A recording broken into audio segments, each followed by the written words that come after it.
I've been thinking about great moments in history over the last 60 years. And I got to thinking about the Cold War, which ended when I was 28 years old.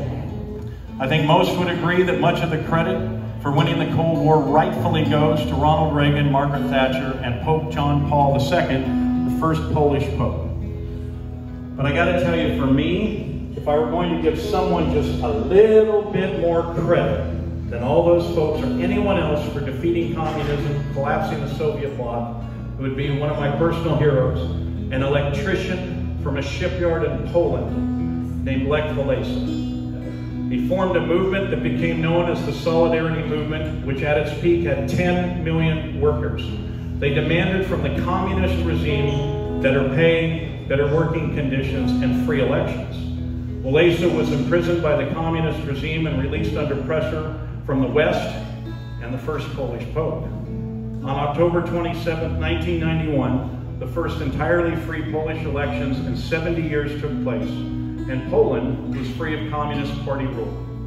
11 days later, the Berlin Wall fell, and 47 days later, the Soviet Union dissolved, all because an electrician from a shipyard said no more.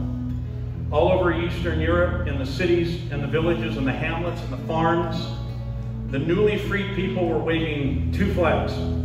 They waved the original flag of their country, the hammer and sickle, now deposited on the ash heap of history, and they waved American flags.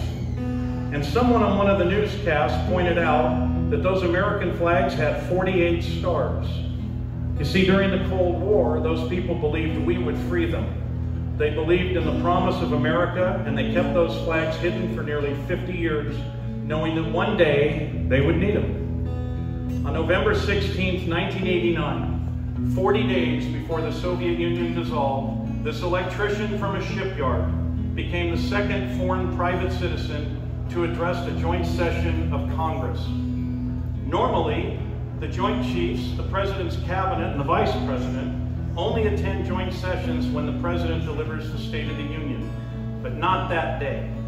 That day they were all there, and I watched it live on C-SPAN in my living room in my little apartment in Sacramento, California. 100 senators, 435 members of the House, the Vice President, 536 leaders of the free world turned out for an electrician from a shipyard in Poland. When Lech Walesa entered the House of Representatives, the Sergeant-at-Arms announced his presence in the chamber. Mr. Speaker, Mr. Lech Walesa, Chairman of the Solidarity Movement, and 536 leaders of the free world stood in solidarity and cheered for what seemed like about 15 minutes. When he got to the podium, they continued.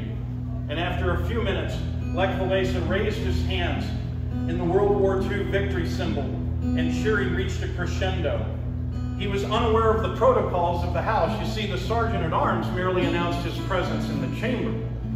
But it is the Speaker of the House whose job it is to present him to the Congress.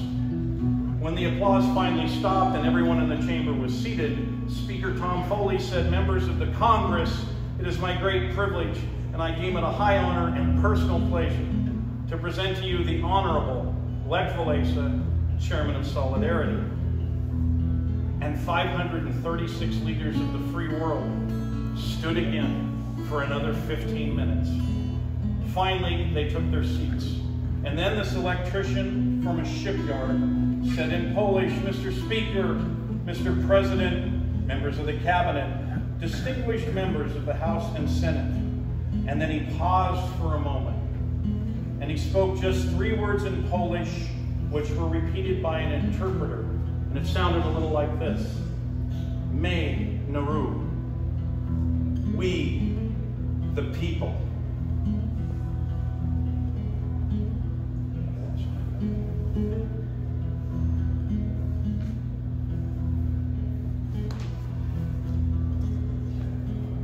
Now you're probably wondering why the flag is out here.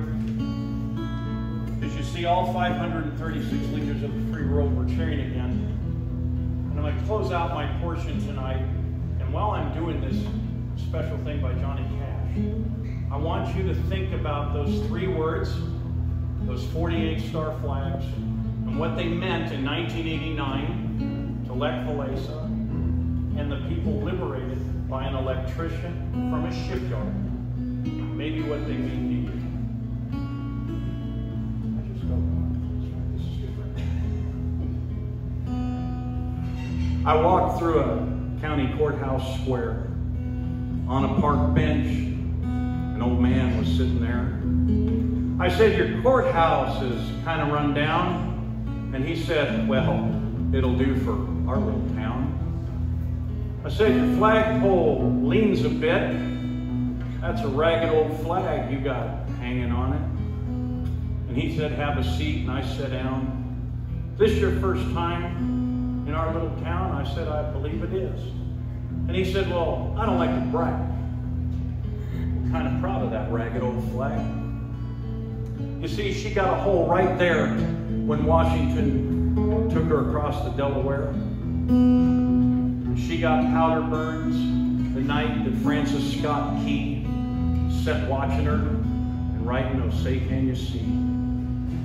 She got a bad rip in New Orleans, Packingham and Jackson tugging at her seams. And she almost fell at the Alamo alongside the Texas flag. She waved on though. She got cut with a sword at Chancellorsville. She got cut again at Shiloh Hill. On Flanders Field in World War I, she got a big hole from a Bertha gun. She turned blood red in World War II. She hung limping low, time or two. She's been to Korea and Vietnam, and she's been to Iraq and Afghanistan. She's flown from our ships upon the briny foam, and they've just about quit waving her here at home. In her old good land, she's been abused. She's been burned, dishonored, denied, and refused. She's growing threadbare, she's growing thin. She's in good shape for the shape she's in. And I believe she can take a whole lot more, because she's been through the fire before. So we raise her up every morning, we take her down each night, we don't let her touch the ground, and we fold her up right. Come to think of it, I do like to brag. I'm mighty proud of that ragged old flag.